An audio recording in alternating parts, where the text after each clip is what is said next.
Hey, when it comes to fishing line, you can see you've got a million different choices. But Tim Horton's going to show us that it's not the pound test, but the diameter that's most important. It's this week's Bass School 101.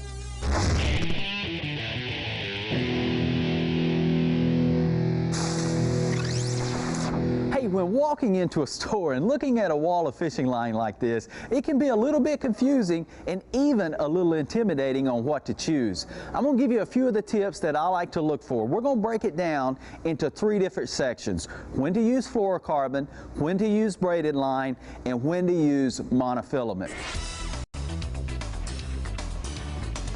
There we go. You know, one of the things I like to look for is the actual diameter that's on the fishing line, even more so than the pound test. We hear so many people talk about what pound test you're throwing, but the diameter is what's more important. Because let's face it, we're trying to use as small as we can get away with, and the diameter is going to dictate that more so than the pound test. For instance, someone's 12-pound test could be .012, some fishing lines could be .014, and that bigger diameter is going to make a difference when you're fishing lures like jerk baits and crankbaits, and that line is going to dictate how deep and how that lure moves. Now I'm going to take you through some of the steps that I like to look for with each line. Look how fat that fish is right there.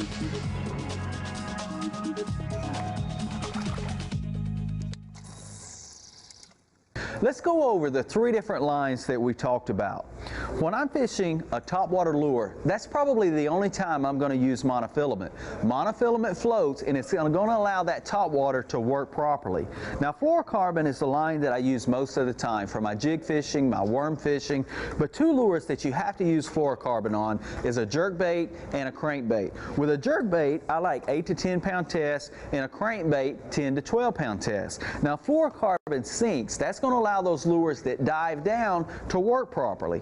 Now, braided line is an awesome line when you're talking about strength, but it's not transparent. So you want to use it anytime you're around heavy cover. Matted vegetation is a prime example. I like to use these young money hounds, rats, frogs, anything like that that I'm fishing over matted cover is when braided line is really going to work. You know, also punching a heavy 1-ounce weight through that heavy mat is another situation, and a buzz bait. So remember, when choosing a line, look at the diameter more so than the pound test.